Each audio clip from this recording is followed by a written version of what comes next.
What's up, people? Live from the Good News Studio. It's just me, so I guess I can take this fucking mask off. It's your Thursday night spot for NFL takes and topical tangents. I am PD Camarillo, and well, Kenny is somewhere between Lawndale and Moscow getting the COVID test.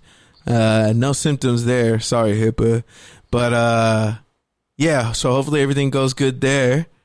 Outside of that, I have with me right now remotely our two behind the scenes people, Eric and Izzy. How you doing? Good. How are you? Good. Watching this shitty ass Raider game. And yeah. It was interesting for a little bit. Yeah, it was exciting for a little bit, the Mariota push, but yeah, then he threw a pick and wait, did we just get a fumble? Nah. But fourth down. The Raiders are losing still? Yes, ma'am. So with that, though, we do have a guest on hold right now in the Zoom waiting room, so I'm going to go ahead and let him in and go ahead and introduce himself and get right to the content.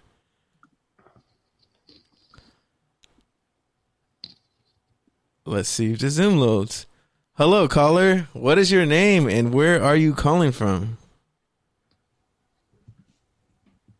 Sorry, usually we do this on Skype, so it's like an actual call. This is Zoom, so it's a little bit different. It's all right. What's going on? What's good? Why don't you go ahead and tell the people who you are and your lovely show? Yeah. So Kyle, a.k.a. K-Win. I on a podcast with my buddy Big Ben, but he couldn't join us tonight, so I'll be holding it down for the two of us. We represent West Coast sports. We're Western Standard Time, a.k.a. WST Podcast. Thanks for having us on the show. No worries, man. I've been following your show for a minute. I'm a big advocate for West Coast sports as well.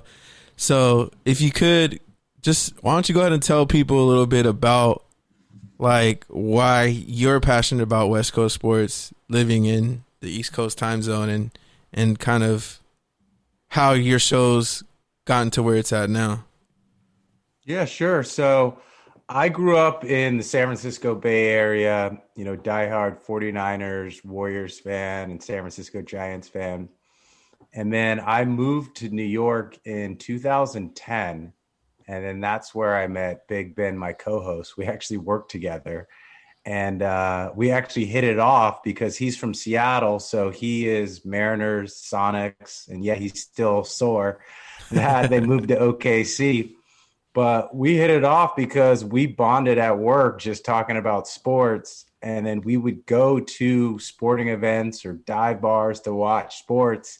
And to keep up with what was going back home on the West Coast, we had to hang out till like 1 or 2 in the morning during the week or on the weekend trying to watch the Pac-12 or Lakers games or Warriors games. And then for about 6 years, we joked about it when we were in New York, like, hey, we should start a podcast. We should do some video blog. And we just never did it. It was just a running joke, but our friendship blossomed over sports. Fast forward to about 2017, he moved to Seattle. And then I moved to LA. We went to the Holiday Bowl in San Diego. It was USC versus Washington State. He's a big Cougs fan. And at a hotel bar on a napkin, we're like, let's just do this, buy some microphones. We did it on Amazon, and we've been doing it ever since. And it's just a way to stay connected with a friend, but also to keep the people updated on West Coast sports, because if you're from the West Coast and you live in any other time zone, they don't care about you. Yeah. And you might get a small box score or you might get no mention on Sports Center or what have you. So we're all West Coast all the time, and it's for everyone, but we just focus on West Coast sports.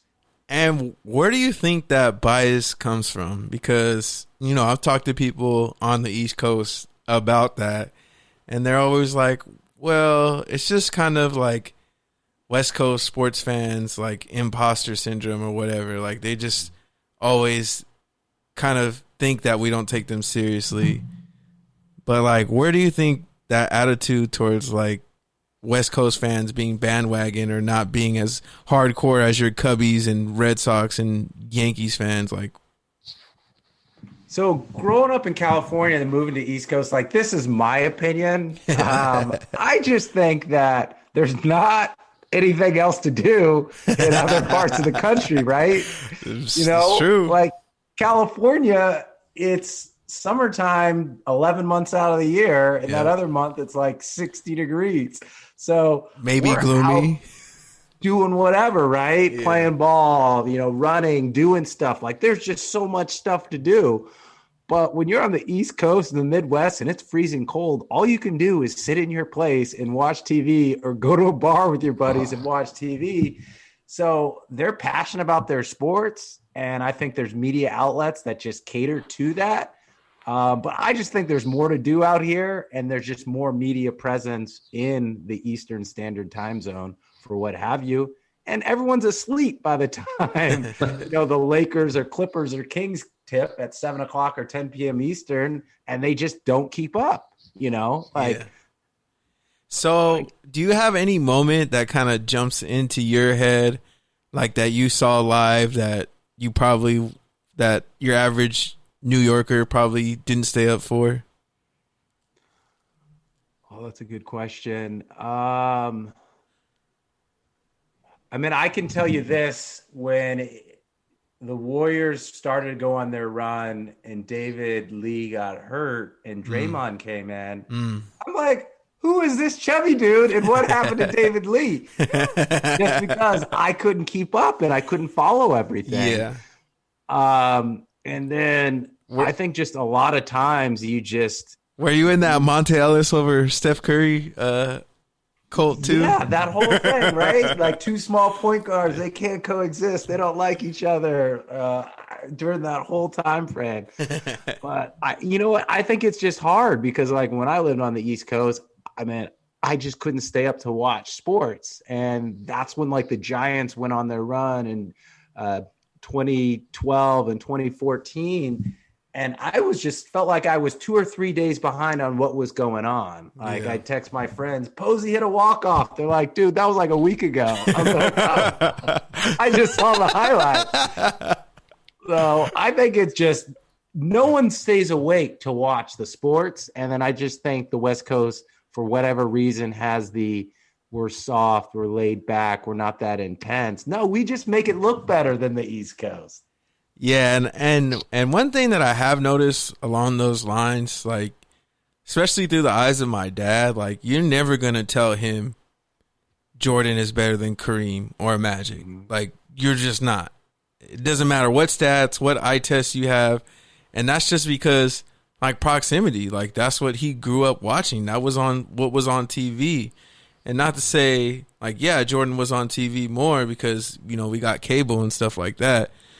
But, just that overall foundational difference to me kind of embodies, the East Coast, West Coast, quote unquote rivalry. Yeah. Well, and also the West Coast, like we've got so much like fashion and pizzazz. And if you think back to like you said Magic Johnson, the Showtime Lakers versus like an East Coast team that's grind them out, boring basketball that no one wants to watch. The Pistons. And then, the same thing as football. Like when USC's good, we get respect. But when anyone else is good, they're like, oh, they score a lot, but they don't play any defense. You know what? We just have great offensive college programs out That's here. why it's called the West Coast offense. Exactly. Yeah. And so like, oh, that's not football. It's got to be I formation, smash mouth football. They can't score. Yeah. Well, how's Nebraska doing? Yeah, exactly. Yeah. Good luck, Scott Frost. And so with that now, you mentioned the Warriors run, you mentioned the Giants, quote unquote dynasty. Now we have the Dodgers finally not choking, the Lakers, getting back to the dynasty. So the West Coast is popping. Do you think that changes anything moving forward, or is it just it is what it is? Like the East Coast is the East Coast and the West Coast is the West Coast. I will say this, with LeBron James playing for the Lakers, that might tilt it, in our favor because LeBron's the best player in the NBA. You could argue LeBron, Kobe, MJ. I think all three of them are great. But as long as LeBron is on a West Coast team, we're going to represent and dominate a lot of media outlets. And you got Steph Curry, you got Dame Lillard, you got Paul George. Hopefully he's not playoff P, and Kawhi Leonard. So I think in basketball, we definitely get the love and respect we need. Baseball, with the Dodgers being better and the Padres with Slam Diego. Oh, be quiet with that Slam Diego. I definitely think it's there, but I gave up on the Angels and became a Padres fan. I mean, I want to see Mike Trout get to the playoffs, but it's just, I don't know what they can do. Yeah. They just make all these bad personnel decisions. And they get some pitchers. Yeah, they haven't had a pitcher since Weaver. Exactly. And that was like a decade ago. So long ago. I'm old. Yeah. Well, let me ask you this: with COVID-19 and everything, that you had the two LA teams winning the World Championships with the Dodgers and the Lakers. Is this a 1-year thing for them to celebrate and without fans, or hopefully are expectations for both these teams to repeat this next year to be maybe even better so fans can celebrate? I think the expectation is definitely to repeat and to do it again. There's a lot of people that say, oh, there's an asterisk by those titles. Well, I mean, you just deal with the cards that you're given, and it's COVID. You have to play in the bubble. If you're baseball, it's a shortened season. So I think both the Lakers and the Dodgers are motivated to do it again. And LeBron has 4 rings now, I think, and MJ's got 6. So LeBron's not getting any younger. So he definitely wants to get 5 so then he can see if he can try to get 6 too. And the Dodgers are loaded. So I think that they're in a great position. It's just a little trickier in baseball because it's a longer season. Yep. And an individual player can't really carry a team. And anything can happen in baseball. That's why I love October baseball. But an individual player can lose you a game. Most definitely. Or a coaching decision. When they took out that lefty on Tampa Bay, I can't think of his name right now. But that's when the series changed, and that put the Dodgers in position to win it. All right, so another thing happening on the West Coast. We got the Pac-12 championship game, I think tomorrow, with Oregon and USC. USC's undefeated. They have a chance to go to the playoff. What do you make of that whole situation? Does USC deserve to get in if they win, or is their shortened season too much to overcome? I don't think they have enough wins to get in. Yeah. I would love to see them get in. Like, going back, I said it on our podcast, I thought the only way the Pac-12 would get a team in is if both Oregon and USC were undefeated on this coming Saturday, and then Oregon won. I thought Oregon could squeak in, but Oregon lost to Oregon State and Cal. Yeah. USC, they missed the game because of COVID, and all the other teams have maybe 3-4 more wins than them. So I don't see them getting in.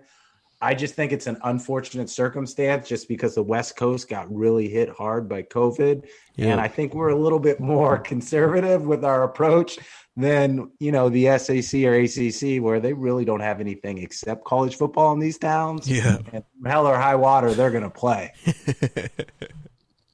Yeah, I pretty much agree with that. So who do you like in that 4th spot, the controversial spot that everyone's going back and forth on? So it's Bama, Clemson, and then is Notre Dame the 3rd one? Yeah. Notre Dame's the 2nd one. Oh, Notre Dame's the 2nd one. Yeah. So and then they got I would say I think Ohio State is the 4th best team. But since they missed a couple games, I don't know what's going to happen there. But my money would be I would pick Ohio State because I think if they played it all the way through, they would be the 4th best team. What do you guys think? Yeah, man.